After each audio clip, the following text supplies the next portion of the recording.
सबके सहृदय धन्यवाद। और जे छे से अखन जे हम गीत गाबऽ जा रहल छी तऽ बुझले हैत, नहीं बुझल हैत। केना बुझल हैत? हम कहबे नहीं केलहुँ अहाँ सबके, तऽ अहाँ केना बुझि गेलिए जे के छथिन रचनाकार। तऽ एहू गीतक रचनाकार छथिन सविता दास, और गाबियो रहल छथिन सविता दास। और ई गीत जे छै ने से कोजगरामे चुमाओन भेलाके बाद जे बर कनिया सिरागोमे गोर लगै छै और गीत गायन सब गीत गबै छथिन, तऽ उएह गीत छियै। तऽ अहाँ सब आब सुनै जाइ जाउ, ठीक ने? हम सुना रहल छी, ठीक छै? आई भेल कोजगरा चुमाओन हे, आब गोर लागू काली माई के। आई भेल कोजगरा चुमाओन हे, अब गोर लागू काली माई के। हे गोर लागू काली माई के, आशीष लिया भगवती सहे। गोर लागू काली माई के, आशीष लिया भगवती सा। आई भेल कोजगरा चुमाओन हे, अब गोर लागू काली माई के।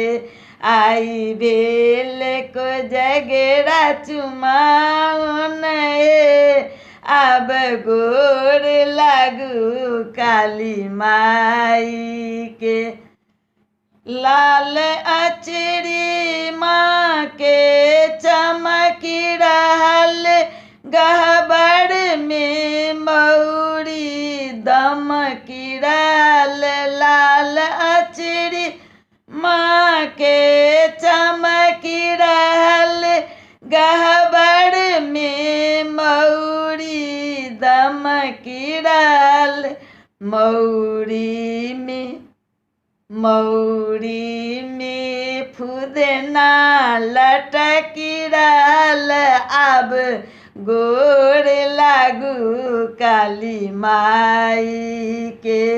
आई भेल कोजगरा चुमाओन हे, अब गोर लागू काली माई के। कर जोड़ी के बैसू गहबर में, लिया सिंदूर सपरी के संग में। कर जोड़ी के बैसू गहबर में, लिया सिंदूर सपरी के संग में। नव कन्या, हाँ, नव कन्या बर दुनु मिलजुली को, अब गोर लागू काली माई के। नव कन्या बर दुनु मिलजुली को, अब गोर लागू काली माई के। आई भेल कोजगरा चुमाओन हे, अब गोर लागू काली माई के। सविता कहै छथि बड़ मांगू, सविता कहै छथि बड़ मांगू। अही बात बनल रही युग युग तक, सविता कहै छथि बड़ मांगू। अही बात बनल रही युग युग तक, रहे भरल कोड़ा में, हाँ, रहे भरल कोड़ा में पुत्र सुंदर, आब गोर लागू काली माई के। रहे भरल कोड़ा में पुत्र सुंदर, आब गोर लागू काली माई के। आई भेल को जगड़ा चुमाओन हे, आब गोर लागू काली माई के। हे गोर लागू काली माई के, आशीष लिया भगवती सा। आई